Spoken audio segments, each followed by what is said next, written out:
സംസ്ഥാന ശിശുക്ഷേമ സമിതിയിൽ 5.5 മാസം പ്രായമുള്ള കുഞ്ഞ് മരിച്ച സംഭവത്തിൽ പോസ്റ്റ്മോർട്ടം റിപ്പോർട്ട് ഇന്ന് ലഭിക്കും. തൊണ്ടയിൽ പാൽ കുടുങ്ങി മരണം സംഭവിച്ചു എന്നതാണ് പ്രാഥമിക നിഗമനമെങ്കിലും അണുബാധ ഉണ്ടായോ എന്ന കാര്യം പരിശോധിക്കുകയാണ്. ചെറിയ കുഞ്ഞുങ്ങൾ കഴിഞ്ഞിരുന്ന കെട്ടിടത്തോട് ചേർന്ന മറ്റൊരു മന്ദിരത്തിൽ പണി നടന്നിരുന്നു. ഇനി പൊടി ശ്വസിച്ചതാണോ കുട്ടിയുടെ ആരോഗ്യം മോശമാക്കിയത് എന്നൊരു സംശയമുണ്ട്. വിനോദ് വിവരങ്ങളുമായി തുടരുന്നുണ്ട്. വിനോദ്, 2 സംശയമാണ്. ഒന്ന്, ഈ കുട്ടിക്ക് ന്യൂമോണിയ ഉണ്ടായിരുന്നു എന്ന് പ്രാഥമികമായൊരു നിഗമനം അറിയുന്നുണ്ട്. അങ്ങനെയെങ്കിൽ എങ്ങനെയാണ് ശ്വാസകോശത്തിൽ അണുബാധ ഉണ്ടായത്? അത് പാൽ കുടുങ്ങി ഉണ്ടായതാണോ അതോ മറിച്ച് നിരന്തരമായി പൊടി ശ്വസിച്ചതാണോ? ഇതാണ് ഏറ്റവും പ്രാഥമികമായി അറിയേണ്ടത്. എന്താണ് ഇപ്പോൾ നമുക്ക് കിട്ടുന്ന വിവരങ്ങൾ?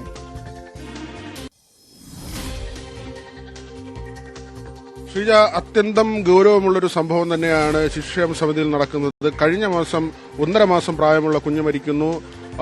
1 മാസമാകുമ്പോൾ രണ്ടാമത്തെ കുഞ്ഞ് കൂടി മരിക്കുന്നു. കഴിഞ്ഞ ദിവസമാണ് ഈ രണ്ടാമത്തെ കുഞ്ഞ് മരിച്ചത്. 5.5 മാസം പ്രായമുള്ള ആൺകുട്ടിയാണ് കഴിഞ്ഞ ദിവസം മരിച്ചത്. ഇത് പാൽ തൊണ്ടയിൽ കുടുങ്ങിയാണ്. ആദ്യത്തെ കുട്ടി മരിച്ചപ്പോൾ തന്നെ അതിന്റെ ഒരു കാരണം അറിയില്ല. ആശുപത്രിയിൽ ചികിത്സയിലായിരുന്നു എന്നാണ് പറയുന്നത്. ഈ പാൽ കുടുങ്ങിയ വിഷയമല്ല, അതിനു മുൻപ് തന്നെ കുട്ടി ആശുപത്രിയിലായിരുന്നു, ആരോഗ്യ പ്രശ്നങ്ങൾ ഉണ്ടായിരുന്നു എന്ന കാര്യമാണ് ഔദ്യോഗികമായ ഒരു അറിയിപ്പായി വന്നത്. പിന്നീട് അതിൽ ഒരു കാര്യമായ അന്വേഷണം നടക്കുകയും ചെയ്തില്ല. പക്ഷേ വീണ്ടും ഒരു കുഞ്ഞു കൂടി മരിച്ചിരിക്കുന്നു. അപ്പോഴും ഈ പാൽ കുടുങ്ങിയതാണോ എന്നൊരു കാര്യം പറയുകയും അതിൽ ചില സംശയങ്ങൾ നിലനിൽക്കുകയും ചെയ്യുന്നു. കഴിഞ്ഞ ദിവസം നമ്മൾ ഈ ഡോക്ടർമാരുമായി ബന്ധപ്പെടുമ്പോൾ SIT ആശുപത്രിയിലേക്കാണ് കൊണ്ടുപോയത്.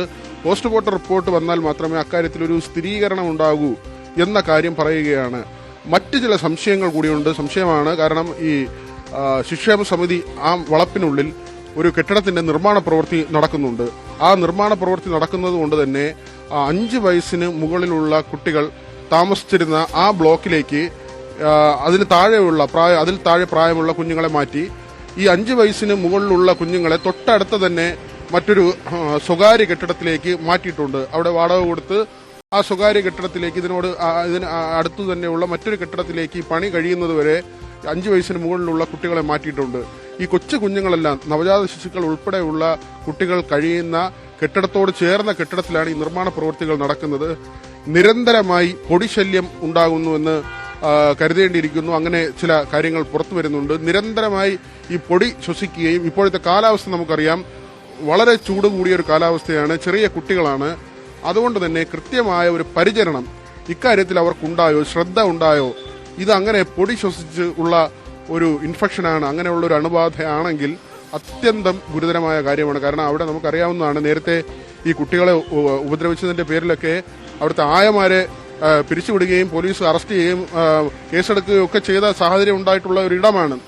അവിടെ ഇങ്ങനെ അമ്മത്തൊട്ടിലും മറ്റുമൊക്കെ ഉപേക്ഷിക്കുന്ന കുട്ടികളാണ്. ആ കുഞ്ഞുങ്ങളോട് അങ്ങനെ കാണിച്ചെങ്കിൽ അത് വലിയ തെറ്റായ കാര്യമാണ്, ക്രൂരതയാണ്. പക്ഷേ അക്കാര്യത്തിലും ഒരു സ്ഥിരീകരണം ഉണ്ടാകണം. ഈ നിർമ്മാണം മാത്രമല്ല, അതാണെങ്കിലും അല്ലെങ്കിലും ഈ നിർമ്മാണ പ്രവൃത്തി നടക്കുന്ന ഒരു കെട്ടിടത്തോട് ചേർത്ത് ഈ നവജാത ശിശുക്കളെ, മാസങ്ങൾ മാത്രം പ്രായമുള്ള കുഞ്ഞുങ്ങളെ കിടത്തുന്നത് ശരിയാണോ എന്ന ഒരു സാമാന്യ യുക്തിയും അങ്ങനെ ഒരു ചിന്തയും ഉണ്ടായില്ല എന്ന് പറയേണ്ടിയിരിക്കുന്നു. അത്തരം കാര്യം അത് മരണത്തിനിടയാക്കിയെങ്കിലും അല്ലെങ്കിലും ഇങ്ങനെ ഒരു നിർമ്മാണം നടക്കുന്ന കാര്യമുണ്ടെങ്കിൽ അത് അവിടെ നിന്ന് ആ കുട്ടികളെ മാറ്റേണ്ടതായിരുന്നു. ഏതായിരുന്നാലും പോസ്റ്റ്മോർട്ടം റിപ്പോർട്ട് ഇന്ന് വരുമെന്നാണ് കരുതുന്നത്. ശ്രീജ, വിനോദാണ് വിവരങ്ങൾ നൽകിയത്. ഈ പോസ്റ്റ്മോർട്ടം റിപ്പോർട്ട് വരട്ടെ. ആ റിപ്പോർട്ടിലാണ് എങ്ങനെയാണ് ഈ കുഞ്ഞിന്റെ മരണം സംഭവിച്ചത് എന്നറിയുക.